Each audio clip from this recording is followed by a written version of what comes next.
Hi everyone, I'm here with John Pratt today. He's a senior partner and founder of Hamilton Pratt, and I've been informed he's one of the leading franchise lawyers in Europe, which I know to be true. But I'll let him dispute that if he likes. Well, Stephen, I normally claim to be the leading, not one of, but you're quite right just to sort of play it down a bit. Thank you. No, John, thanks for coming on. I really appreciate it. And first of all, I just want to I want to say congratulations, really, because it looks like you've been going 20 years in your current format with Hamilton Pratt. So that's quite a landmark. Well, I was in a big firm and we did franchising, and I sort of formed the view that franchising didn't really fit in terribly well with big firms, that it wasn't of great interest to them. So we set up Hamilton Pratt, and all we do in terms of clients is act for franchisors and franchisees. So our complete focus for everybody here is franchising. Yeah, well, interestingly, that's a question I was about to come on to, actually. It was to ask what motivated you to set up Hamilton Pratt in the first place, because I can see you were at Pinsent Masons, weren't you, before as a managing partner, and you've explained why in a big firm. I think they were one of the top 15 law firms at the time, maybe still are. They are. And franchising was maybe a very small part of what they did, and you wanted to change that. It was, and the sort of I don't want to be too rude about big firms, but the big firm sort of approach is the partners don't do the work. They bring the work in, they supervise, and they pass the work down to the most junior person who could do it, and they learn on the file and record time on the file, and the client ends up paying for it and not really getting advice from people who know about franchising. So it didn't seem to me to be a great formula. And hence you left and set up Hamilton Pratt. Who was that just at the time, and what was who came? Was there anyone came with you, or was it just yourself, or how many of you were there? It's so long ago I can barely remember, but there were 4 of us, I think, initially, just doing franchising. Now there are 10 of us, and again the focus is just on franchising. And I suppose that, I don't know, that we have many more people doing exclusively doing franchising than any other law firm in Europe. But that doesn't mean anything. So there you are. And John, you were the Pratt in that, and I don't mean that disrespectfully, but who is or who was Hamilton? Well, dude, when your surname is Pratt, I could call it sort of Pratt and Co, but I just thought, I don't know about that. So my middle name is Hamilton, and if you're really unlucky, I can show you a picture of me wearing a Hamilton clan kilt. So it's Hamilton. That's where the Hamilton comes in. Brilliant. All right, I love that. So I wanted to ask. I didn't expect that answer, actually, but now I know. So so tell me, John, what does Hamilton Pratt offer your clients? What's the range of services? What do you try and be able to offer within franchising? Okay. Well, look, at the very start of a relationship with, in our case, usually a franchisor, we do represent franchisees, but our main focus is franchisors. It's normally preparing the franchise agreement. Now, that may also involve preparing an option deed. It may do a deposit agreement. It may indeed involve obtaining registered trademarks. So that's the beginning of the relationship. And then all franchisors have issues with franchisees, and we advise on those issues on a continuing basis. And very occasionally, unfortunately, in franchising, there's a dispute with a franchisee. And bear in mind that franchising is quite heavy on disputes. because franchise agreements are long-term commercial agreements. They're generally complicated, they're long, detailed agreements. And as I know, franchisees love the franchisor at the beginning because they're being told how to do things. And then the sort of love goes down a bit, because they start saying, well, why are we paying the franchisor this continuing fee? We know it, we've used the brand, we've built up the brand. And so there is that sort of relationship problem, or not problem, but potential relationship issue that arises, and franchisors, with your help, need to manage that, and those who do it really do well and don't get into disputes, don't spend loads of dosh with lawyers like me, but it's challenging, and so we do get involved, unfortunately, in a lot of disputes. Yeah, and that's the business you're in, and what would be your advice to a franchisor and a franchisee, actually, that are at an early stage of a potential dispute, or maybe at that early stage, if you like, and it could be to do with the agreement, it could be to do with the operations manual, it could be to do with compliance, it could be to do with lots of things. What's your advice and the best way to handle those things to prevent the lawyers becoming involved? Yeah, good question. Well, the first thing to say is that very often, as you've alluded to, as a dispute about a particular clause in the franchise agreement or the manual, that's normally just a surface bit. Normally beneath that, there is a relationship problem. And research undertaken in Australia, not in this country, showed that franchisees if they feel that they're not shown the respect that they think they deserve and treated well by the franchisor, then they look for disputes and they look for an issue to have an argument with. So your starting point is, treat franchisees properly, treat them with respect, listen to their views. You may not agree with them, but actually don't sort of disregard them and that sort of thing, because that will then lead to a potential dispute. Number one. Number two, engage with them, and say, look, Bill, let's have a talk about this. Let's meet, let's discuss what the issue is, and so on.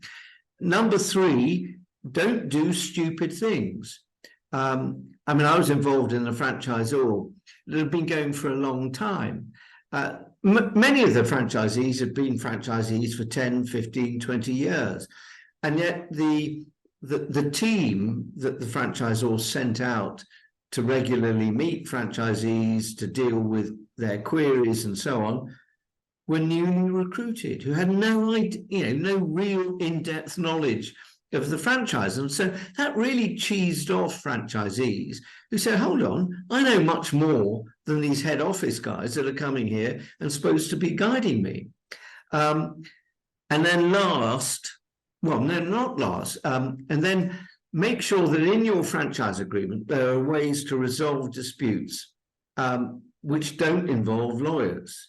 So, use self-help remedies. So say that if there's a problem, if a franchisee is stopping paying, that you can stop providing backup services. You can do things that would make it very difficult for the franchisee to operate. And all of those things don't involve wasting money with lawyers. And then lastly, bear in mind that litigation is the worst possible solution. I absolutely recognize that there may be a very small number of cases where you have no choice but to litigate, but it really has to be the last choice for you. And unfortunately, there are lawyers out there that try to persuade franchisors that, litigation is a good idea, we've won all our cases, we will get you your money. Just don't believe them. Litigation, win or lose, is a really seriously bad idea. And the cost of litigation is horrendous. And you would almost always be better off spending that cost on marketing your business, promoting your business, keeping the franchisees' clients who you're having a dispute with happy and so on, rather than wasting it on lawyers. Which is all very similar to kind of a high net worth divorce that might be happening. You know, it's a similar. I guess the similar advice would be true. Well, Dugan, I don't have any experience of high net worth divorces, but the speed at which you mention that suggests that maybe you do. Anyway, we won't go there. We won't go there. We won't go there. No, not me directly, but no, yes, I have some experience through connections about that. But yes, to avoid these disputes, it's fair to say that having a good franchise agreement to start with, that is signed between franchisor and franchisee, is absolutely critical. And it's also fair to say that spending money on ensuring that is set up in the first place by a franchisor, you know, franchisor spending that money with lawyers to do that, and the right kind of lawyers, is a very, very wise starting point. So I just wanted to talk a bit about that and get your views on what makes a good franchise agreement. And I'm talking at a kind of a national single unit level, nothing complicated at this point. But what should that include, and how should that legal agreement be linked to an operations manual? Whatever an operations manual is these days, could be digital, could be video, could be your old school 800-page operations manual. But yeah, thoughts on that? Another really good question. Now, bear in mind that the cost of preparing a franchise agreement by somebody who knows what they're doing is tiny in comparison to the cost of litigation. And the purpose of your franchise agreement really is to discourage disputes and discourage litigation. And the better drafted it is, the more likely that, I'm looking at this from a franchisor's perspective, the more likely it is that the franchisee or his lawyer will look at the agreement and say, no, you know, we don't have a claim because of this clause in the franchise agreement. So nobody likes spending money with lawyers, but you're better off spending a small amount of money getting the franchise agreement right, rather than spending it on a dispute. That's point number one. Point number two, there are relatively few lawyers out there who do a lot of franchising. You need to go on the BFA's list of affiliated lawyers, and they list those that do. Pick one of those. Don't use your local property lawyer, who may well say, oh yes, no, don't worry, I know all about franchising. They don't. And I sort of put it similarly to, you know, having brain surgery. Well, if I was going to have brain surgery, I'd want somebody who was a brain surgeon and a top leading brain surgeon. I wouldn't want somebody who one day does appendix removals, another day, you know, sorts out your ingrown toenails, and, you know, occasionally does a bit of brain surgery. So, and the same applies. And don't download agreements off the internet. I ought to have checked with you first. Do you prepare franchise agreements? No. We work through BFA affiliated lawyers to do that, John.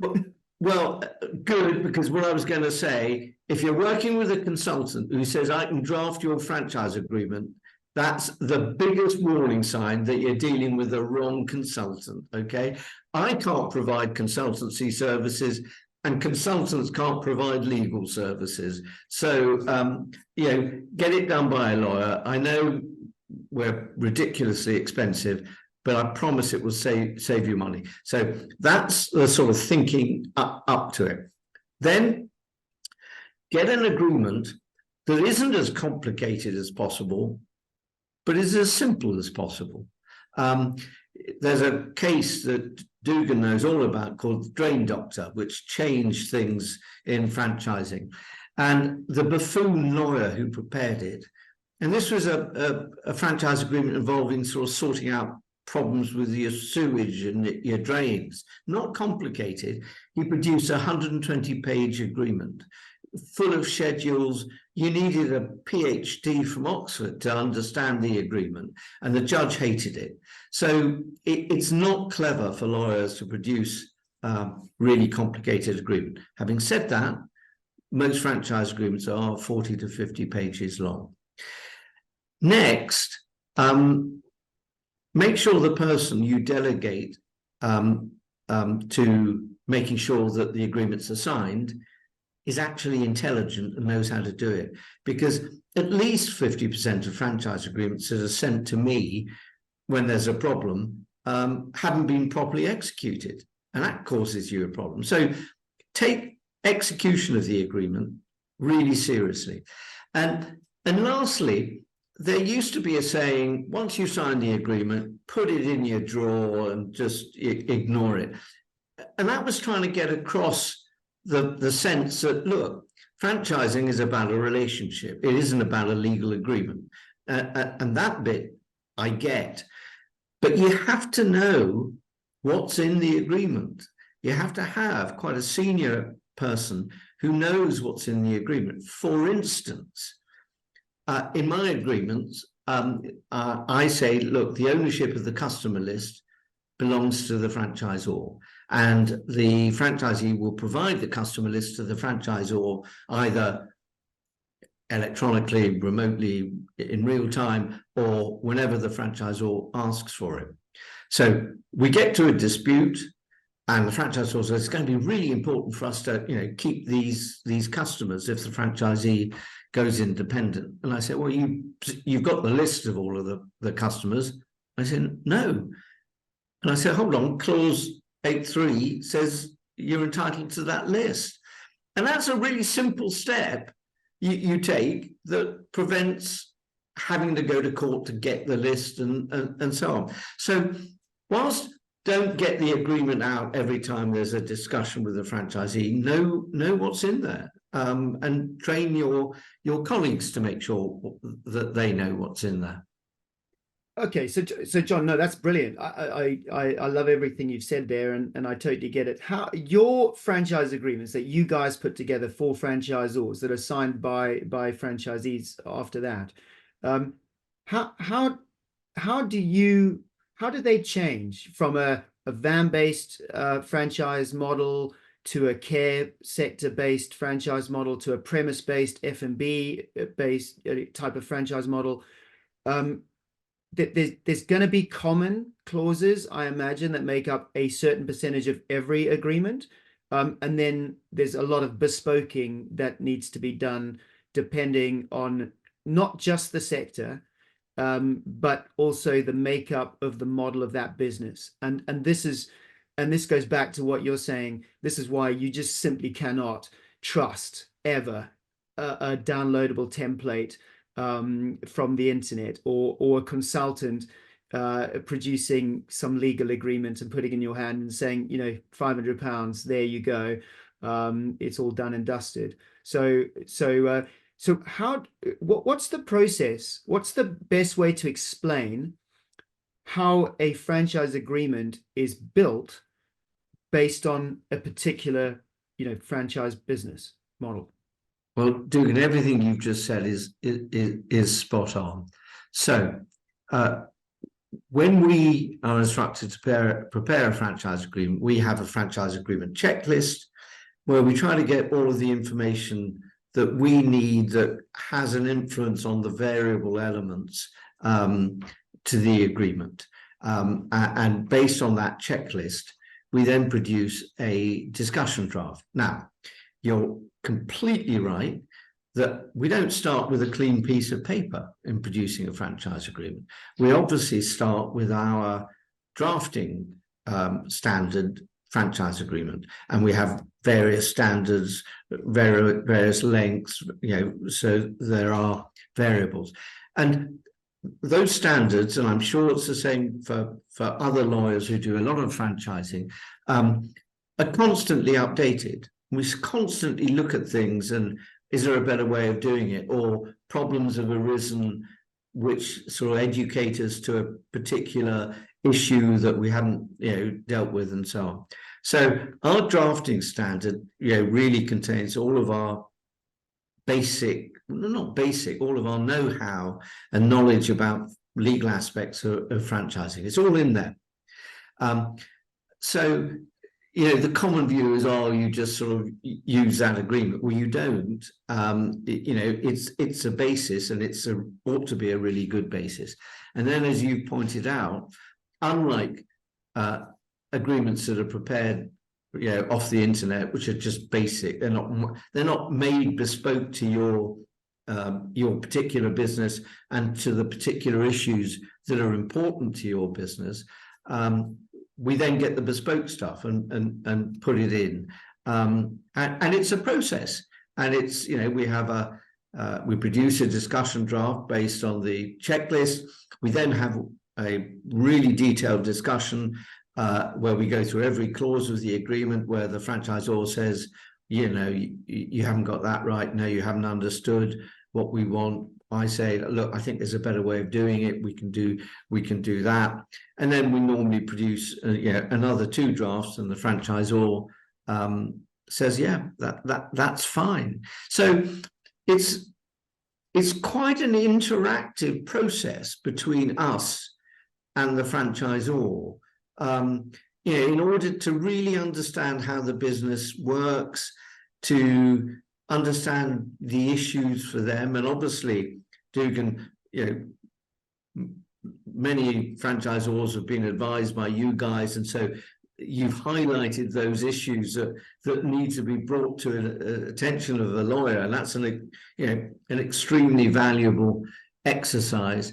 And whether you've done it as a separate exercise or simply produced it in the franchise information memorandum disclosure document, however you describe it, it's really important.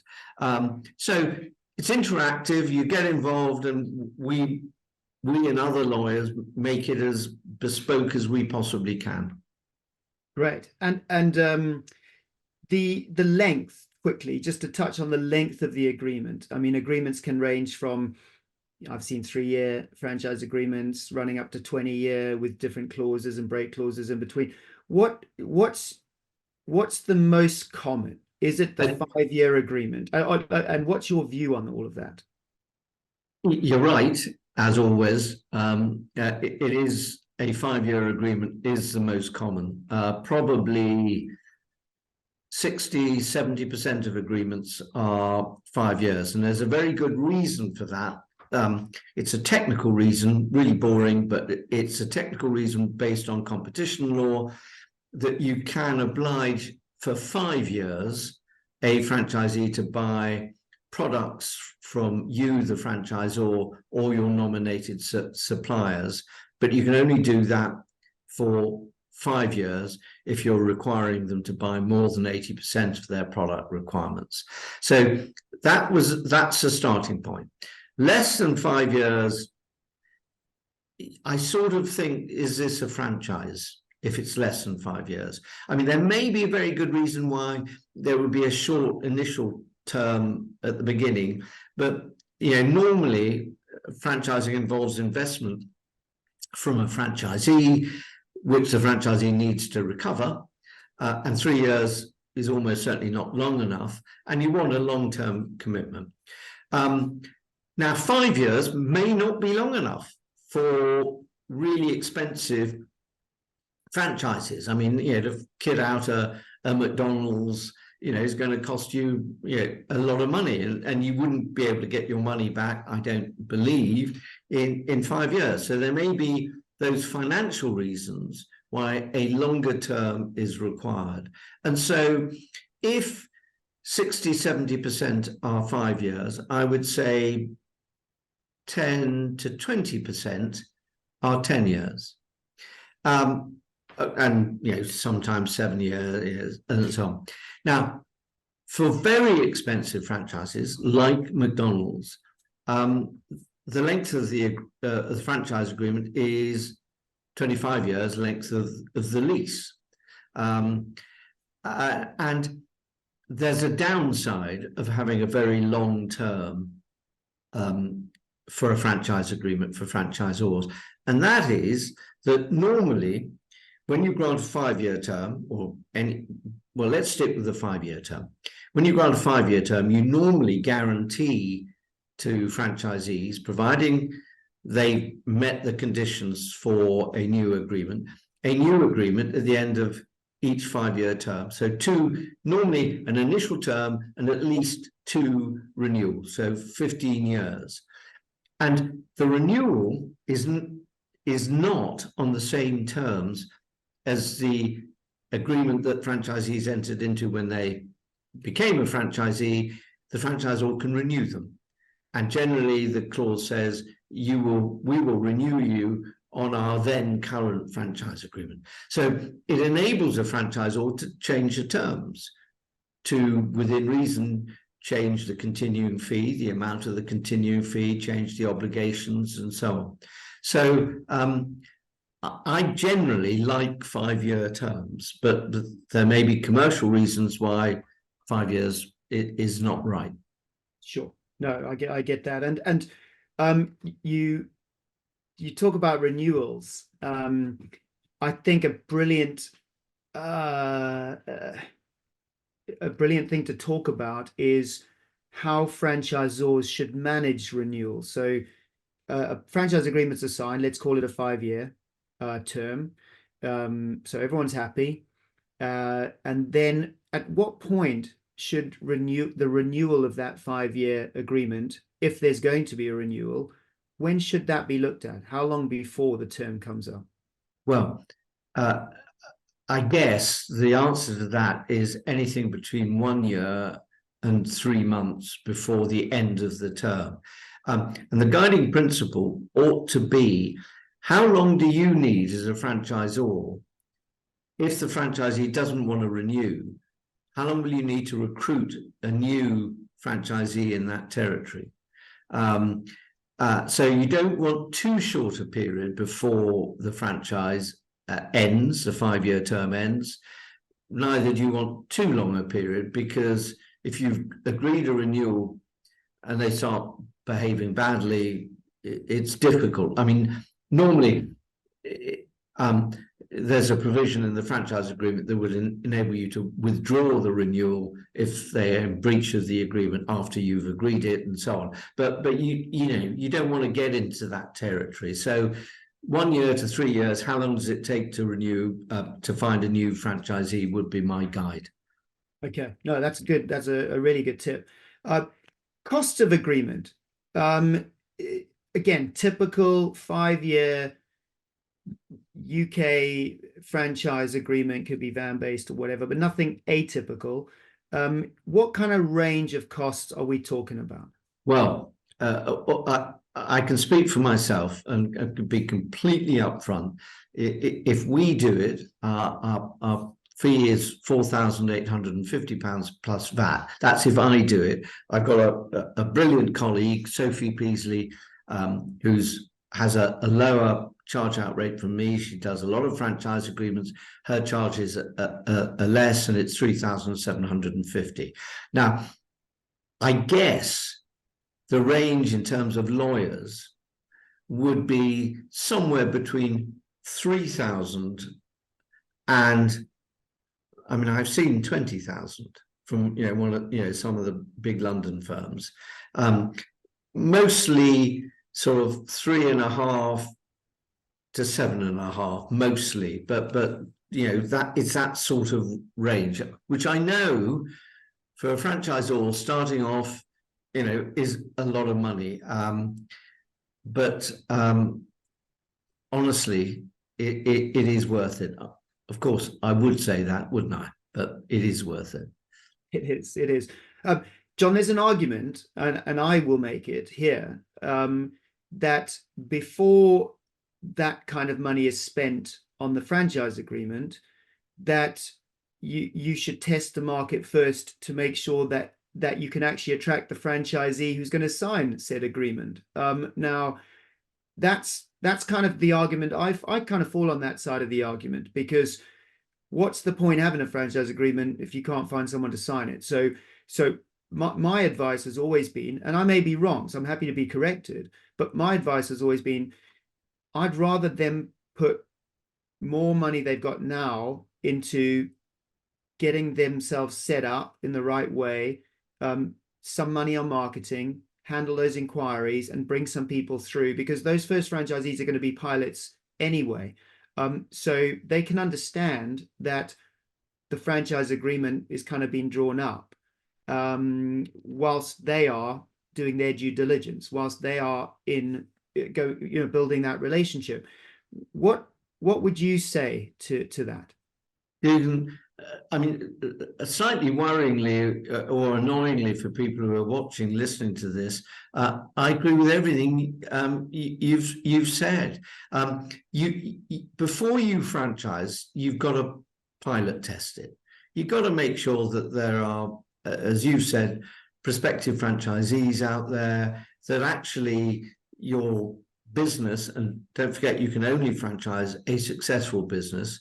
You know, you can't franchise a business that's failing, losing money, and you think, oh, well, if I franchise it, you know, everything will be okay.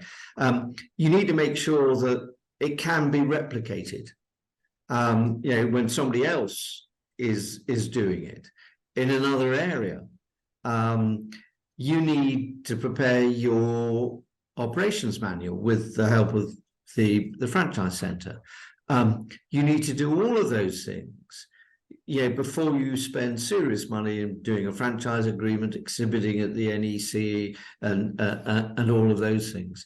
And so, yeah, you need a short and simple pilot franchise agreement. You need to work on your manual. You need to make sure it can be replicated, and you need to make sure that there's interest out there from people who would want to operate your franchise business. Complete 100% agreement. Right. Well, and let me talk to you about a pilot franchise agreement. How different will that, or can that be, to the main franchise agreement? Well, there are two approaches, and there are pros and cons of both.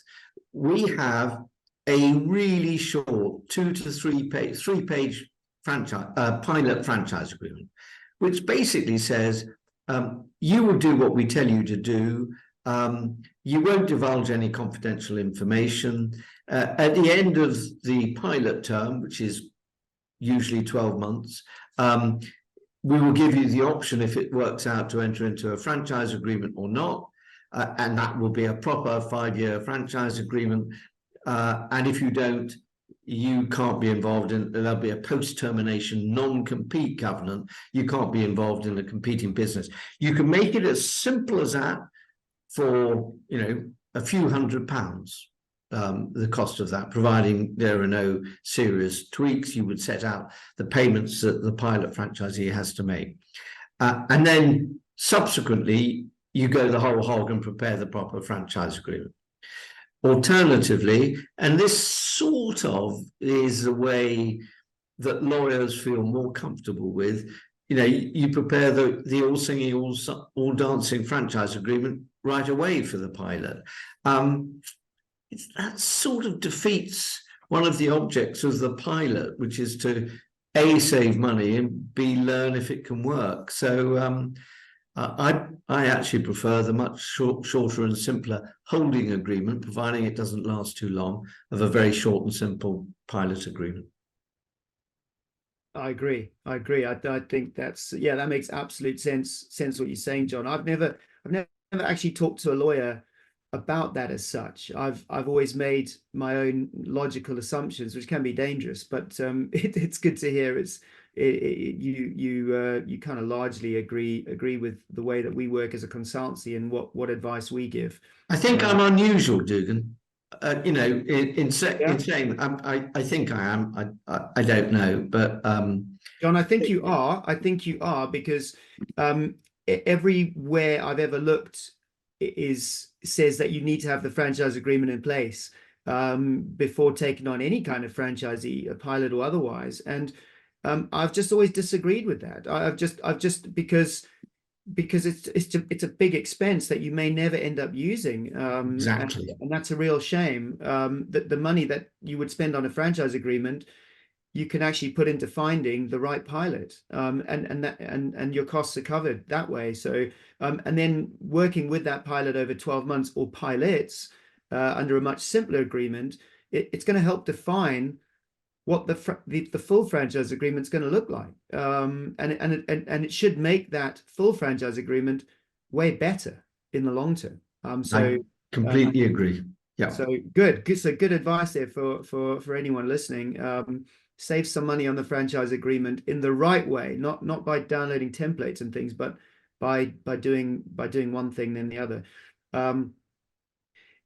Execution of agreements, John. And what we mean by that is having or getting a franchisee to sign the franchise agreement once there's there's an agreement in place. What's your advice to doing that? Because lots of franchisors pay good money for a good franchise agreement, and then they execute badly, or they do not follow the right procedure to get that signed. There's a lot of talk about, can you use Adobe Sign or DocuSign, which are well-recognized electronic signing software? We use it as well. Can you use that in conjunction with a franchise agreement? Does that software become the right kind of witness? And then the execution itself, should it be done by the lawyer themselves? So, should every time a franchise agreement is due to be signed, should the lawyer be paid a few £100s to insert the relevant details, make sure it's correct? So just your thoughts on all of that. There's quite a lot in that, but I think it's really important. Okay. Yeah, I mean, we provide a service to franchisors, to do the execution, so that we make sure it's executed properly, that all of the information that should be in there is in there, that payment arrives into a bank account, and so on. And it's, as you said, it's a few £100. It's potentially, I suppose, attractive to those franchisors at the beginning who don't want to make mistakes, don't know how to do it. Maybe then they can say, well, look, we know how to do it, so we don't need it. But if you're going to do it yourself, you have to get your lawyer who prepared the agreement to explain where you need to sign, where you need to put things, to make sure it's done properly. Because something I said earlier, that at least 50% of franchise agreements that we see when there's a problem have not been executed properly. And, you're just causing added expense for yourself and potential problems in terms of enforceability. And then lastly, doing it digitally. Yeah, more and more of our franchisor clients say we want to do it digitally, and as you mentioned, we generally use DocuSign. That it works doing it digitally. There are issues of witnesses. There are issues around if it's a deed, and so on. But these are issues that we think shouldn't prevent you from doing it digitally if that is more convenient for you. So you're an advocate of it, where it's where it's reasonable to do that. How would you go about that? So if you were asked to execute an agreement, and the process was to do it digitally, whether you were using your software or the franchisor's software or however it was set up, how do you do that to make sure that, and I don't, you don't need to give secrets away, but I just, what I'm trying to get across to people is, when people sign it, do they need a witness if it is done through electronic software, because of this whole question? And I think it's a big one of, well, the electronic software positions itself as the witness, and with all, so you don't need someone else watching you sign and then counter signing or whatever. So I just wanted to understand what advice you can give because people are always looking at this electronic thing, and everyone's so scared of doing it that I don't know if I've ever seen a franchisor actually do it. But I keep pushing, saying, why aren't we doing that more? But there could be great reasons, but Dugan, I would say at least 50% of our franchisor clients do it electronically. right, okay. And you're asking me for details about it, and you're asking completely the wrong guy, because I'm so grand and important. I don't get involved in that. I delegate it to more junior colleagues who are much more tech savvy than I am, and under supervision from a colleague that they do it all. So I'm sorry, I'm really sorry, but I'm the wrong guy to ask. John, that's fine. The takeaway here is if you want your franchise agreement signed electronically, go and talk to Hamilton Pratt. Well, that's kind of you to say that. I don't think we've got a monopoly on it, but yes, if that's the way it suits you, do it digitally. Yeah. Yeah. No, that's good. I might pick up with you separately in the future on that point, John. And okay.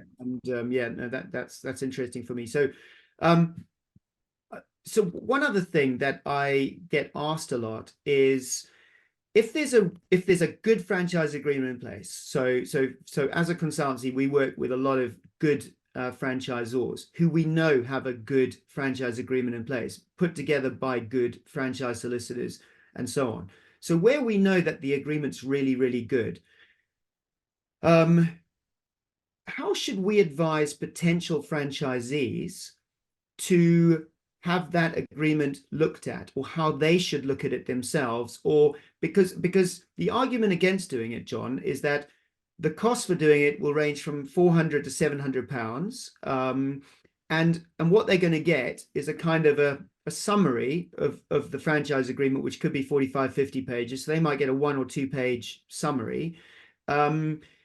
It's still going to have some scary stuff in the summary because I've seen them. And the bottom line is, well, if you disagree with anything in here, it's not changing. So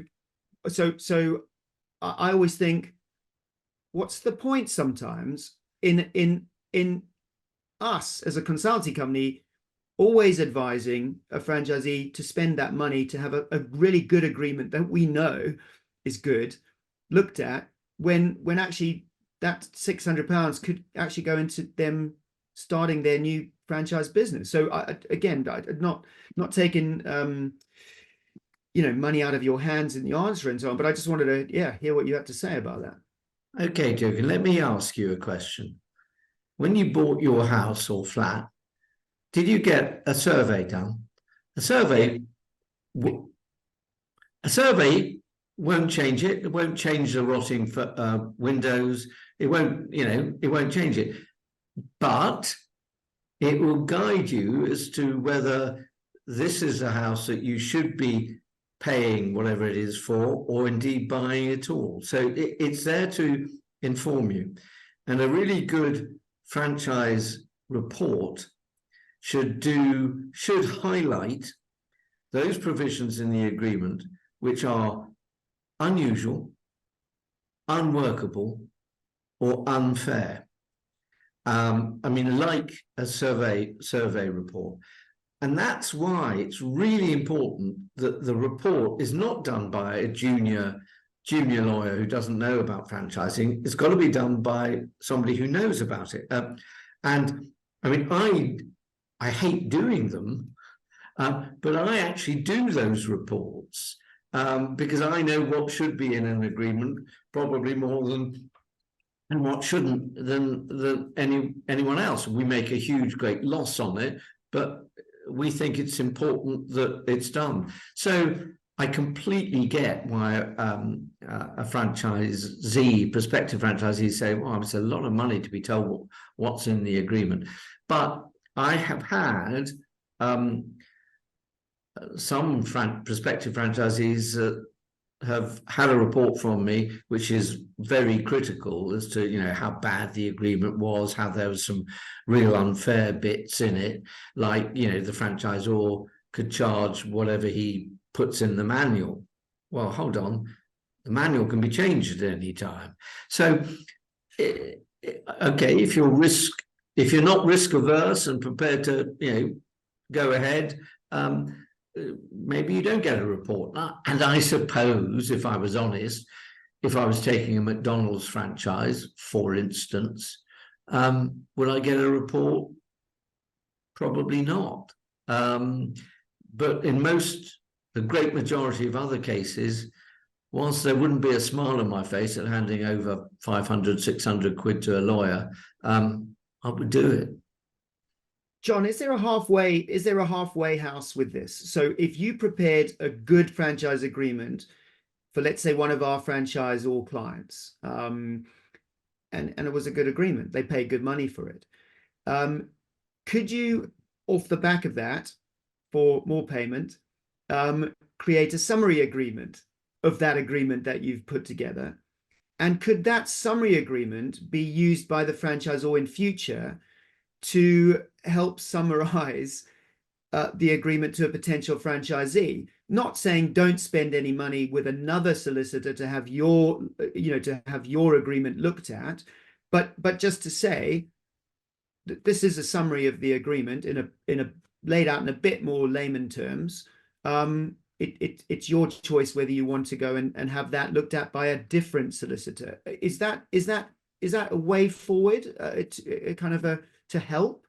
Well, I'm not sure that it helps, but yeah, I mean, we're often asked by franchisors to prepare a summary that they would make available to franchisees.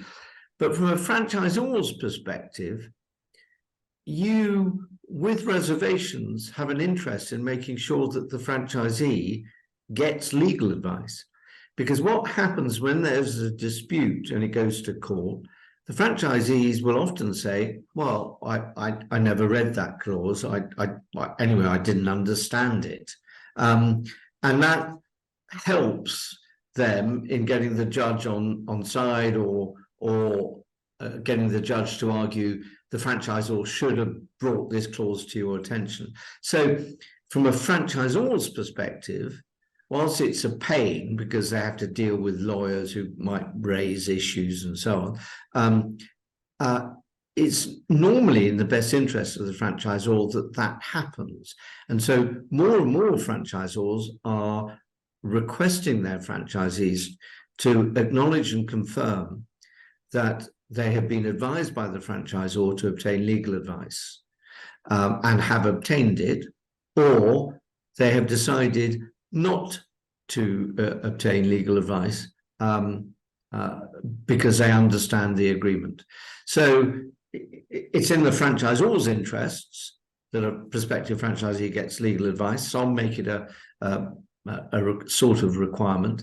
And a summary provided by the franchisor doesn't really explain to the franchisee what provisions are unusual, unworkable, or unfair. Doesn't really get across whether it's a well-prepared agreement and so on. So it doesn't really give the information that you as a franchisee would get it from a report.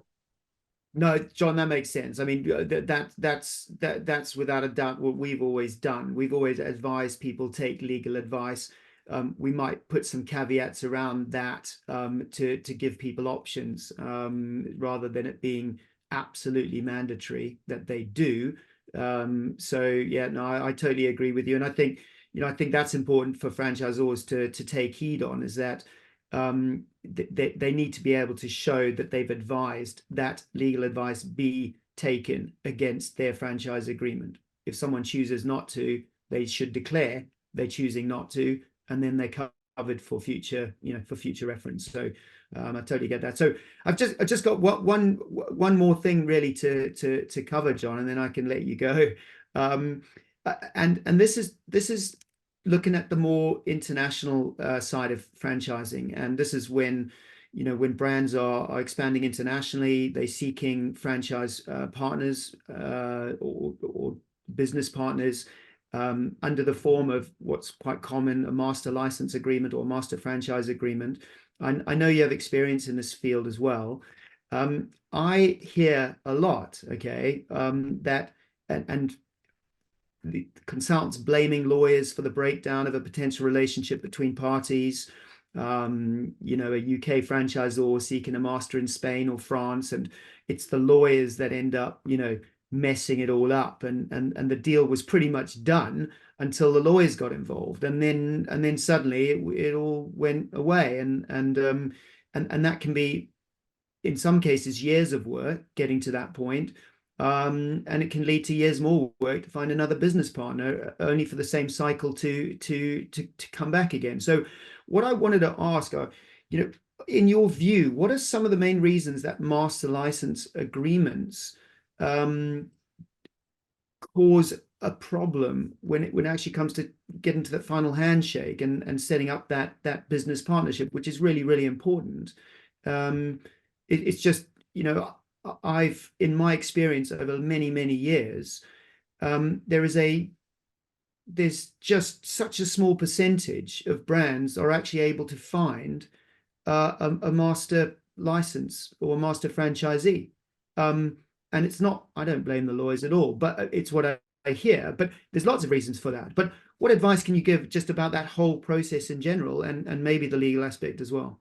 Okay, and look, the Franchising Centre has a very, very high reputation in international franchising.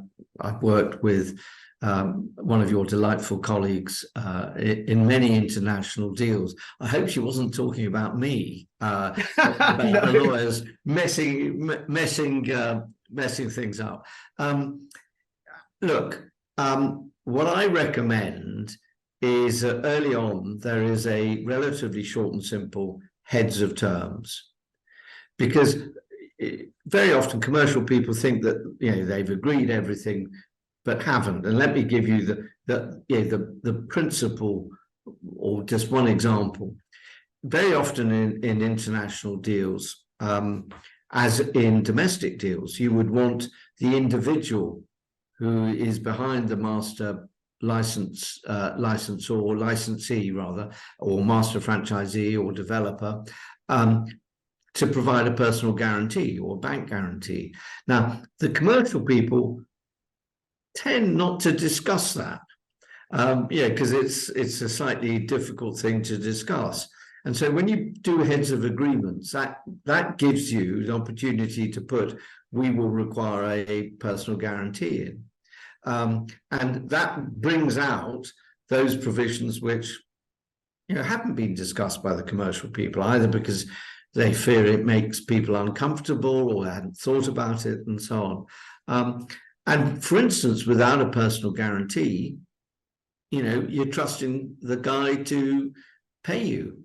Well, let me tell you, in a hell of a lot of international deals I've done, the guy ends up not paying you. There are those issues. So reduce the risk of the lawyers mucking it up for you by producing a short and simple heads of terms at the beginning with all of the principal provisions. Don't make it too complicated, because then you'll spend 6 months negotiating the heads of terms, at great cost. Make it simple, but put all of the important stuff, and then you'll know if you've got a deal or not. Good advice, John. And no, it's got nothing. None of these deals that are falling through have anything to do with you or Hamilton Pratt. and I didn't get this information from Farah either. It's not our consultants, I have to say. So no, you're all good. You're all in the clear there, John. Yeah. Lastly, I just wanted to talk to you about your last question was the last one. Oh, that was the last question. This isn't a question. Well, okay. There's kind of a question. I know you've written a book, so I wanted to just talk to you about the book, which is, I think, called Franchising Law and Practice. When did you write that book? Do you get it updated? Is there value in that book? And if so, where can people find it still? Well, look, I wrote it first time probably 20, 30 years ago. It's updated twice every year. Right. It's a legal textbook. So, it's not a great read. If you have problems going to sleep, you could get it and you'll have no problem going to sleep. So it's principally aimed at lawyers, not non-lawyers. It's bloody boring. Yeah. But it's something that we should have as a consultancy on our bookshelf, probably to refer to occasionally, right? Well, that would be a delight from my perspective. Well, I'll ask you for a signed copy, John, next time I see you. And yeah. Well, the rare ones are the unsigned ones, but yeah, you can get me to sign it. Well, on that note, John, I'll just like to say, thanks so much for spending the time. I hope the clock hasn't been on, and I hope I'm not going to get an invoice through the post, because you've given me a good hour here. So well, and it's been a delight, and thank you very much for asking me. And I am a huge fan of the Franchise Centre, so thank you, big thank you. No problem. All right, John, take care, and we'll see you soon, no doubt. I hope so.